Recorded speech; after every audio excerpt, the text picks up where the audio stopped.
Jennifer Hesse disappeared on the night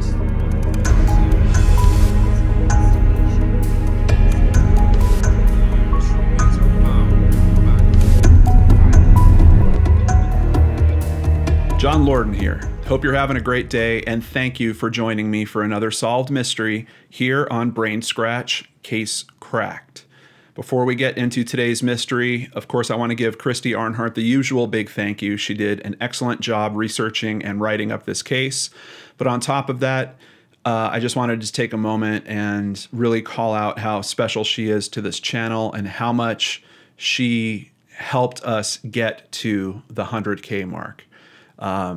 Christy, thank you so much from the bottom of my heart. She is someone that has been supporting the channel literally for years.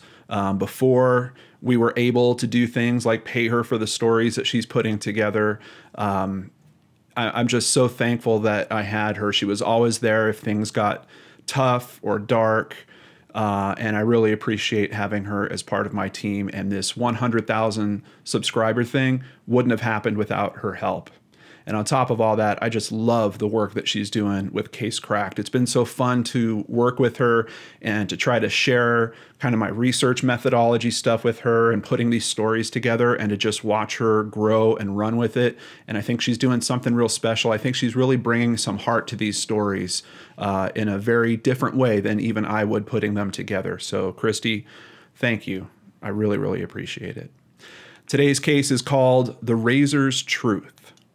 Atascadero, California, which is a city within the county of San Luis Obispo, is host to many annual events like the Sweetheart Stroll through downtown for Valentine's Day, town barbecues, and Christmas lighting ceremonies, which helped foster a strong sense of community.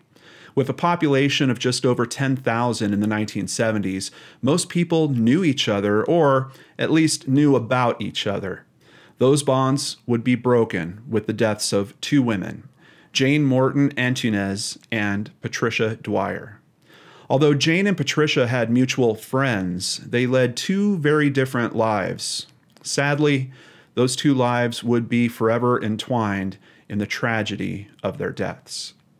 Jane would be found first, late in the afternoon on November 18, 1977. Newly divorced and caring for her mother who suffered from a heart condition, Jane had decided to spend the evening out, visiting at a friend's house. She left the home in El Camino Real that she shared with her parents and brother at 7:30 p.m. on the 17th, but her family still hadn't heard from her the next morning. So they sent her brother, David Morton, out to search. It wouldn't take him long to find her. Just a mile from their home, the family car, a gold Datsun, was found parked on a side road near Highway 101. She was in the back seat, dead, with her throat cut, her hands bound behind her back. One witness saw a man around Jane's car close to the time of the murder and helped the police create a composite sketch. Unfortunately, nothing came of any of this evidence. There were very few clues to be found. Although investigators were able to determine that Jane had been sexually assaulted, it would be years before advances in DNA technologies would get to the point of helping to give them those answers. Just 2 months after Jane's tragedy, another murder would stun Atascadero. On January 11, 1978, Patricia was found dead in her rented home on Del Rio Road by a friend who stopped by to visit. The day before, Patricia had stated that she was going to the grocery store and then staying home to clean. Sadly, she too had been sexually assaulted, then stabbed in the chest with a knife from her own kitchen, with her hands also bound behind her back. There were no signs of forced entry, which initially led detectives to believe that she may have known her killer. But while friends and family insisted that Patricia would never let a stranger in her home, she did keep a key under the mat. Jane and Patricia didn't know each other, but they had mutual friends and often frequented the Tally Ho Tavern in Atascadero. Jeffrey Morton, Jane's older brother, even knew Patricia Dwyer through their work at Atascadero State Hospital. Still, the two women had never met. The only clues linking the two together were their assaults and the time the attacks took place. Autopsies indicated that both were killed in the early morning hours. The sheriff's office vowed to investigate until all leads were exhausted, and by January 19th of 1978, had 6 full-time detectives working on the 2 cases. They also released 250 flyers to be mailed to people in the neighborhood where Jane lived. A call for assistance was publicly made in both of their murders. Although they received numerous responses, most led nowhere. As investigators chased clues, the community rallied to help as well. Cups and jugs were put all over town to take donations, and by February, the community had amassed a reward of $1,700 for information that would lead to the arrest of the murderer. Although they were able to conclude that both women were killed by the same person, all of their leads produced only one strong suspect, and after 30 hours of interrogation, the man was cleared and released.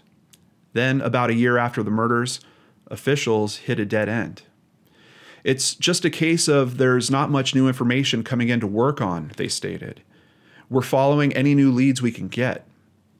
While authorities had identified multiple suspects, all but one, a man named Arthur Rudy Martinez, would be cleared. This didn't mean that their suspect was guilty, just that they were unable to clear him through investigation. As investigators reevaluated the cases looking for missed leads, they realized that their problem lay in the lack of connection between the 2 women. How had the murderer known these women? For decades, both cases remained unsolved. In 2005, investigators had learned that the DNA evidence collected from both crime scenes showed the same man had committed both acts. But without a match in the system, they could go no further.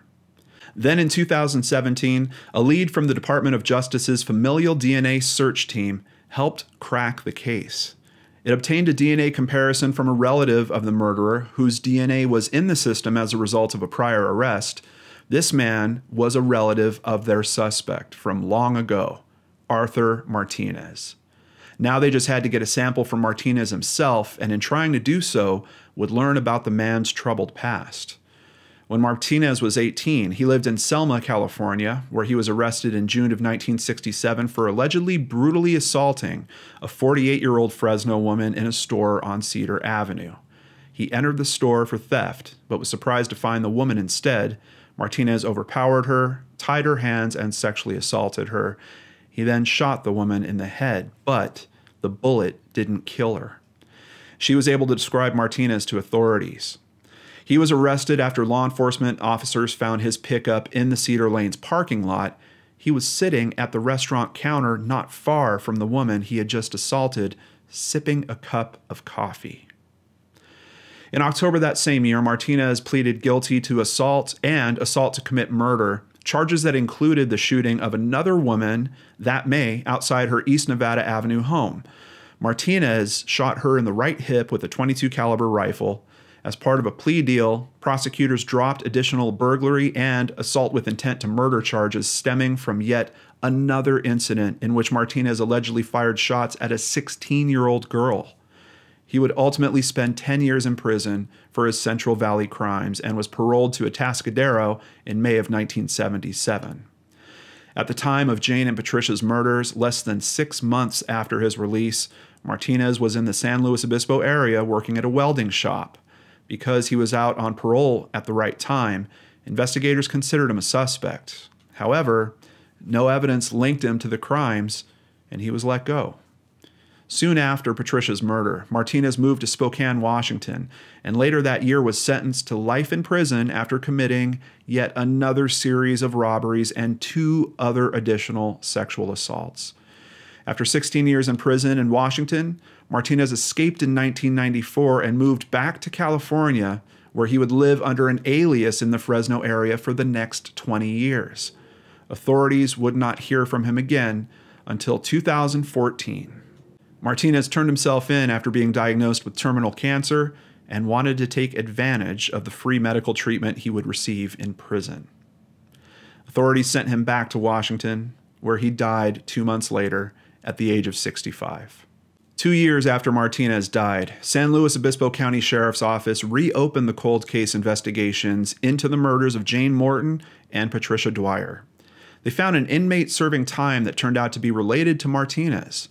Police then reached out to an old girlfriend of Martinez's from 2014 and were able to get a DNA sample from an old razor. She still had an old shaving kit belonging to Martinez in her possession. The DNA was a match. On top of all that, the witness to Morton's 1977 murder, the person who helped put together the original composite sketch of the killer, identified Martinez positively as the person he saw that night so many years ago. With Martinez now dead, many questions remained, including whether he knew his victims prior to their murder. Investigators think it's not likely. All of his cases, including the Washington cases, were crimes of opportunity, detectives would say. Patricia Dwyer's niece, Monica Betts Campbell, doesn't remember when she found out about her aunt's death, but she does remember her grandmother crying. "My grandmother was devastated," she said.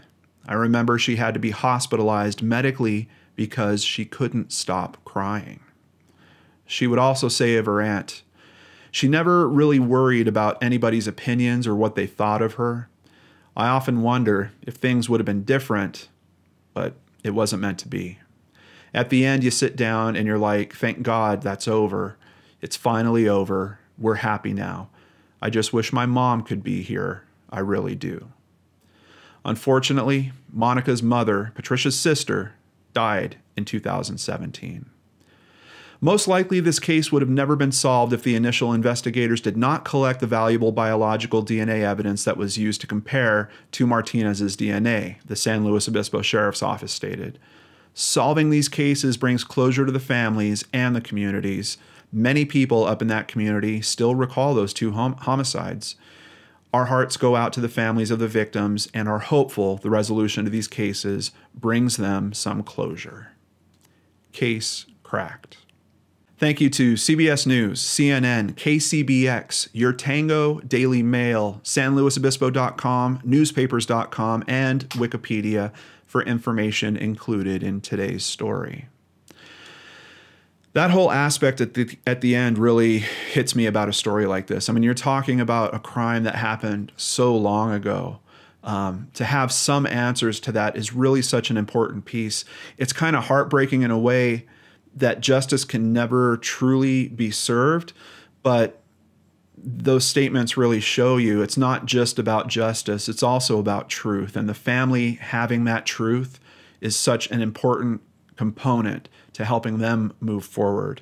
And the community as well, just in terms of knowing that the person responsible for that at least isn't running around on those streets any longer.